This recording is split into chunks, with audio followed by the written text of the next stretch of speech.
Hi, everyone. Harry here to talk about some discovered classified documents not in the archives, not at Mar-a-Lago, not at Joe Biden's residence, not at Joe Biden's office, at former Vice President Mike Pence's residence.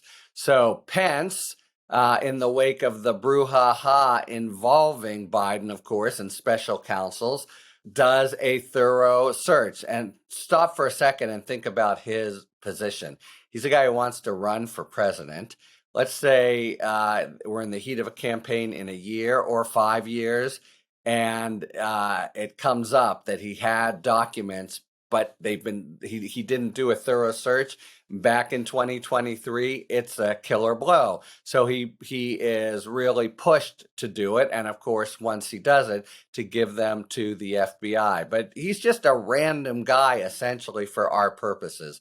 So what does it show? I think just from common sense and statistical theory, it tends to show that this issue of inadvertently having, because he said, his lawyer said right away, he never even knew it, and there's no reason to doubt it, is far more widespread than people might have thought, at least when the revelations first came down about Trump and then about Biden. It seems to be that walking out of the White House and having documents, in this case, that other people pack up for you, that are classified, just happens. And it really points to you could think of it in two ways, right? There are some people saying, oh, now we need a special counsel for Pence.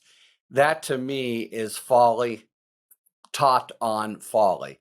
I've been adamant in saying that however compelled by political and reasons of perceived equity Garland might have been to appoint Robert Hur as special counsel, it was essentially wrong-headed, might be the wrong word, because maybe he's forced into it, but one thing it wasn't is a fair use of the criminal investigative powers of the Department of Justice, or relatedly of the special counsel reg, because the reg says a criminal investigation must be warranted, and there's just not it seems overwhelmingly obvious, unless the U.S. attorney in Chicago was looking at it, that there's no reason to, it's a fact, there's no reason to think that Biden has done anything criminal and that he even knew about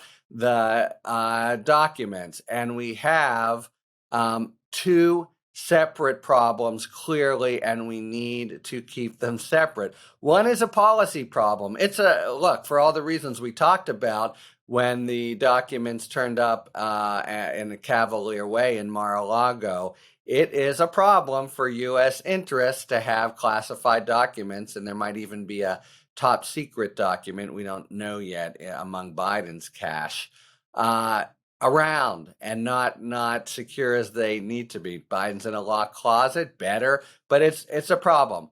But it's a completely separate problem from someone who purposely takes them away and then, more importantly, spends 20 months obstructing the efforts to get them back with every bogus legal argument and flat out lies in the book, until the U.S. actually had to go in with a search.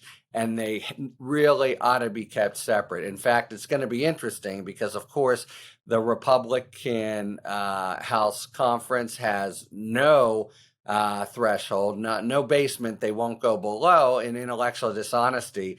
But what the hell are they now going to say that will make Biden look bad and ought to be investigated, but not Pence, one of their own? It really is identical. So to my mind, it's an important development that is really clarifying of what's going on here and how it is wrong and politically cynical to lump Biden in with Trump, and relatedly to treat this through the means of the criminal law, and that means special counsels. We really didn't need her, it seems to me. Now that we have him, he's there, But Department of Justice policy says if someone's come under public scrutiny, and we have insanely 30% of the country believing Biden needs to be prosecuted in the latest poll, it's incumbent on a prosecutor, including Department of Justice guidelines, to clear that person quickly.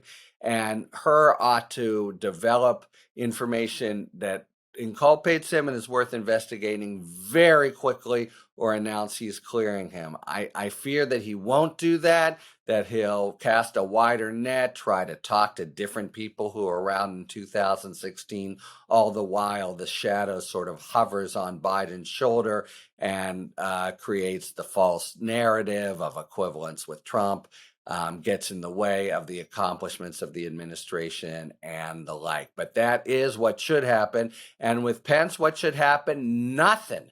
There's no reason for a special counsel. There's no reason for a criminal investigation. Now, if Garland stands up and says that, it's going to look a little inconsistent. Well, you did it with Biden, etc. But it would be wrong to double down and throw good money after bad here.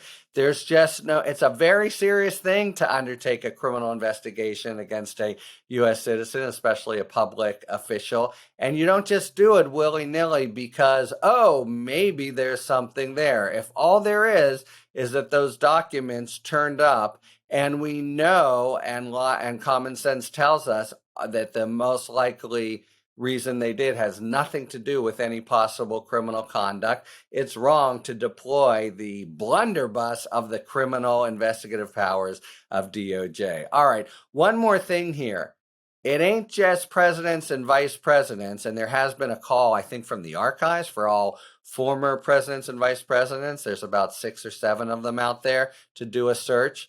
It ain't just them, I think, that have classified documents. On the contrary, tens of thousands of former executive branch officials, legislative branch officials, and staffers. One of these documents, that Biden had date from his time as senator.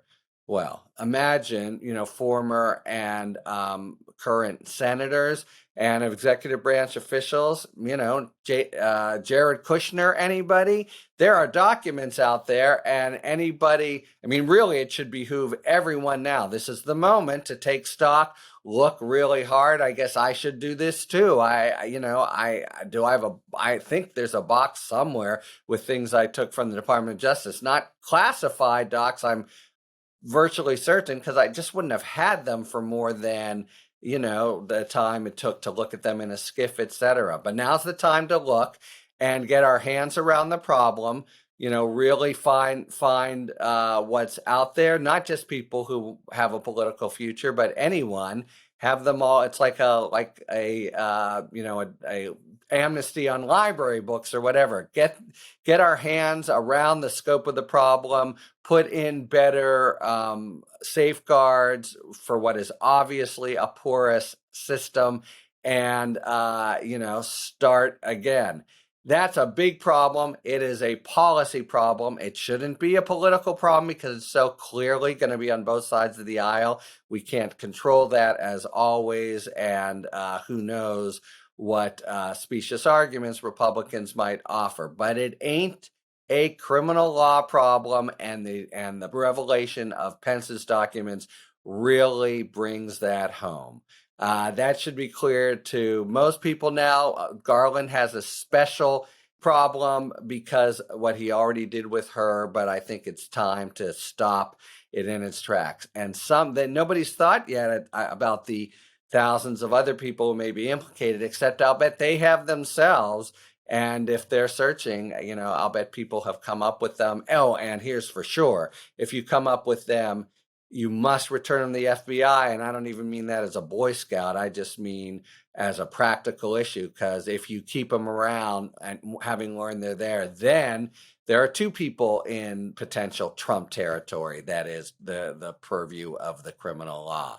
So the Pence documents, very clarifying, I think, for what's going on out there and how we need to handle it, and how, more importantly, we don't need to handle it. It should be not a problem of down the line for Merrick Garland to stand up and saying we're charging Donald Trump and we're not charging Joe Biden, and there are very easy answers that any fair-minded person will understand as to the distinctions. There you have it. It ain't going away for now, though, and there'll be many different iterations of this, including you'll start to hear about special counsels and Pence, which I think would be idiotic. There, I've said it. All right, so we'll follow it closely, though, and as the next big development comes, I'll be back. Until then, talk to you later. Thanks for tuning in. If you enjoyed this video and other Talking Feds content, please take a second to like and subscribe. Talk to you later.